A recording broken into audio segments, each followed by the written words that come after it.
We've been in student housing for a while now, so we know how hard it is to succeed. Bear with me, I'll talk for maybe 15 minutes, and I promise not to bore you for more than maybe 10 of it. I'm going to tell you a little bit about Elauwit Networks, only a couple of minutes, and then I'm going to tell you about information that we research, study, try to pay attention to as we figure out how to provide better and better customer service for residents at NDU properties like yours. Elauwit Networks is headquartered in Charleston, South Carolina, and we serve NDU properties, mainly student housing, although we also serve condominiums and conventional apartments and hospitals. And what we provide is internet and video-related telecom services, surveillance cameras, that kind of thing. Not unfamiliar to you guys and not unfamiliar to other competitors of ours who have been here this week and also serve Peak Campus. Elauwit is an American Indian word for hunter. It's as simple as that. We have no magic secret to tell you beyond that, but that's where the word comes from, part of our Native American roots. And Elauwit has installed and operates networks in more than 40 states, and we have about 90,000 MDU residents. We've been growing like crazy the last several years. For Peak, we currently serve about 15 properties from New Hampshire through Texas. And based on our current projections for 2016, Elauwit will surpass 130,000 residents by the end of this year. We have grown at a clip of 30 or 40 or 50% every year for the last several years under Barry's leadership. And we expect that it's actually expanding into 2016 and 2017. That's kind of what we do, but what's really important we think about Elauwit Networks is really what we believe. Just like Pete, just like we hear you talk about when we come to your conference, we are defined by our employees, the people who we work with day in and day out. Their values are really what define Elauwit as a company. And that's very important to us. And the second thing that's very important to us is that we are a customer service company that happens to deliver technology. Our job is providing customer service for the product that we deliver, and in this case, that's technology. But we don't connect people to a different internet than any other of our competitors. And we don't provide a different Game of Thrones on HBO than any other of our competitors. That's all the same, but the thing that defines and separates and distinguishes us is our ability to provide customer service for residents. And how do we do that is by trying to understand who our residents are and what it is they're looking for. For Elauwit, it's not about marketing. This is not us. It's not about advertising, which is marketing repeated over and over again. That's not what we're about. Elauwit believes in what our clients need, and we want them to tell us that we do a good job. And this is our perspective of how we approach our business. So let me tell you some interesting things that we find about residents in college. You might be familiar with Beloit College up in Wisconsin, small school, not too far outside of Chicago and Madison. Every year they publish something called the Mindset List. The 2019 entering class Mindset List was just published this past fall. It's essentially recognizing that the members of the college class of 2019 that entered school 2015-2016 year were mostly born in 1997, and each year there are approximately 50 distinguishing categories in a list of common cultural touchstones that Beloit publishes that says this helps define this particular class of entering freshmen who are going to be the 2019 graduating class. And it helps provide insight into how those residents think or what helps define them. I'm not going to go through the list of 50. You can find it published on the Beloit Internet website. But I'm going to go through a handful of them because they're kind of interesting. For instance, the 2019 entering class has never once not had South Park be on TV. Their entire lives, South Park has been on television. Kind of interesting if you stop and think about what things define groups of people. Google, of course, has always existed for the current 2019 class, and the post office, other than making special stamps, has not had a lickable stamp published or made during that time. These kids have never seen a stamp that you actually lick to put it on and mail something. Not that they would have anything to mail. They don't pay bills and they don't write letters. They had grown up treating Wi-Fi as one thing and one thing only, an entitlement. Free. Free in Starbucks, free in stores, free at McDonald's, and free at home. Free everywhere.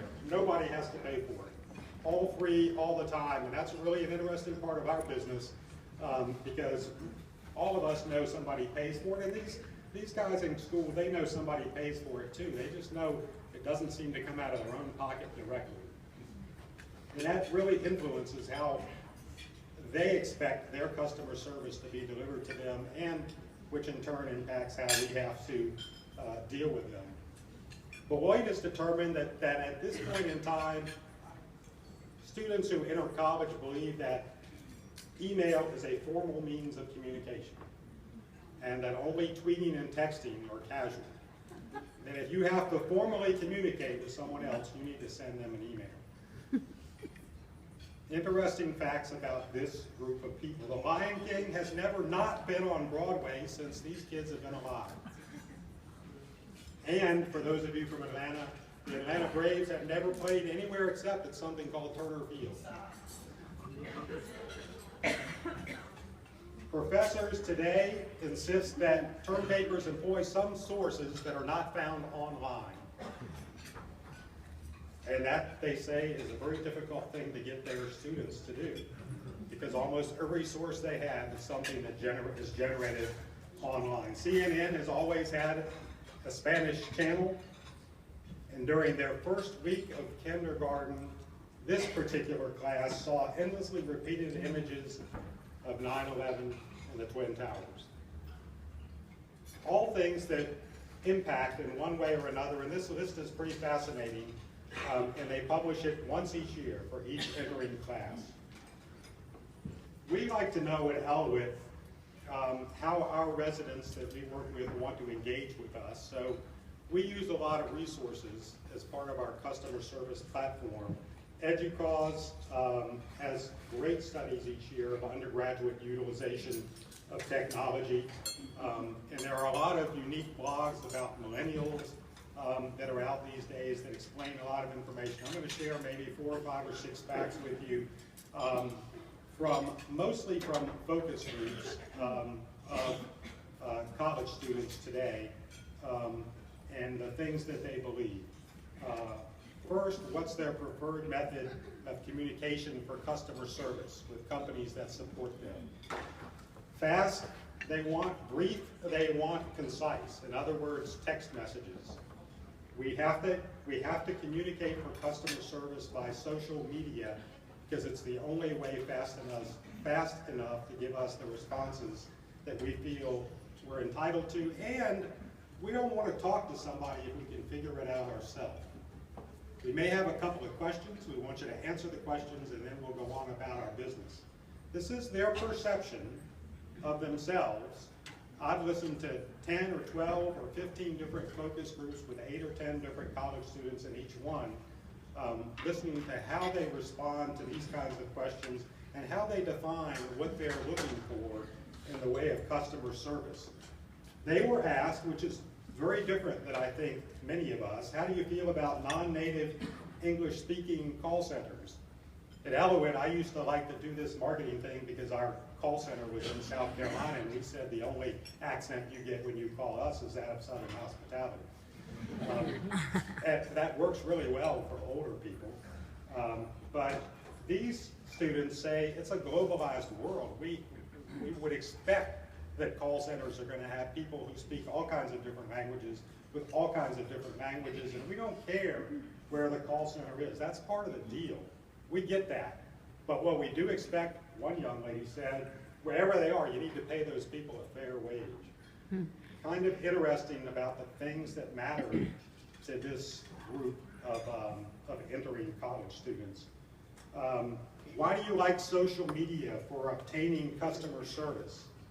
And their answers are almost universal, is that Twitter, Facebook, forums, Yelp reviews, they're all good because they're an excellent way for us to publicly shame somebody for not doing a very good job. I listened to this girl, this 20-year-old girl, she loves Sephora beauty products. And she talked over and over about how she and her friends love their products. But she writes withering statements about them on their Facebook page because she says, one, they're wrong, and if they're wrong, it doesn't matter. I have no reservoir of goodwill built up for these people. They do a good job, I'm going to compliment. They do a bad job, I'm going to tell them, and I'm going to tell everybody else at the same time. That's something that people who are in marketing and develop brands and try to understand how to deliver good customer service really struggle with. People like me, certainly in my generation, that you can't build up a reservoir of goodwill with people so that they will give you the benefit of the doubt. They like social media because it's an immediate response and they're able to share with their friends what they feel. And if they don't think you're doing a good job, they feel the obligation to shame you in public for it. And all of these young people agreed that that's why they like to utilize social media for customer service. What do you expect as a speedy response was the question of one of these focus groups. Well, it really depends on the issue. If it's about internet access, we expect a 15-minute response time, and that response is not simply to say we're working on it, it's to say it's working again. Everything else, 1 to 5 hours, same day, we expect to get customer service responses. And if I reached out on social media, they say it's because I expect an answer right away. I don't have a lot of patience. I'd have tried some other method if I had wanted to wait. And then you ask millennials, do you think you're more high maintenance than other generations when it comes to customer service?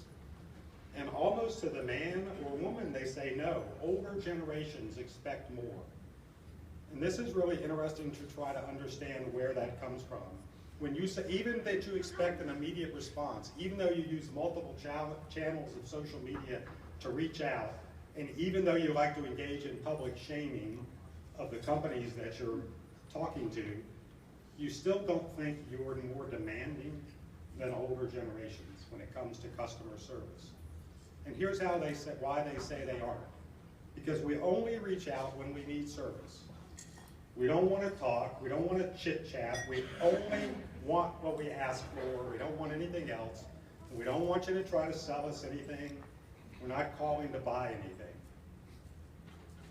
That's part of why they think they don't demand the same amount of customer service. We don't want to chit-chat. Here, this one girl said, my grandmother will talk to someone on the phone for an hour. That's not who we are. We're not taking up your time. We're not bothering you. We're only calling to ask a quick question. That's all. So they don't think they're as demanding, despite the fact that they have all these social media outlets to reach out. And most of the guys say we really want to troubleshoot on our own. If we want to find a solution, we can probably look on YouTube and figure it out.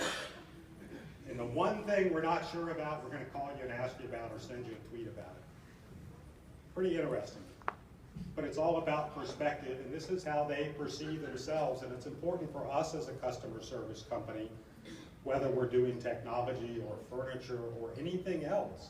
It's important for us at Elauwit Networks to try to understand what our residents need, how they think they're going to get it, and how they like for us to respond to them, and how quickly. And that's really tough for folks like Sarah who have to be in the customer support for our residents side of our business. but it's something we take very, very seriously at our company. And we just wanted to share with you today some of this information so you know that we're not just trying to turn on the internet and hope the Wi-Fi works. We're actually trying to find out how, what, and why your residents need support from us so that we can do a better job of providing it. Thanks for your time.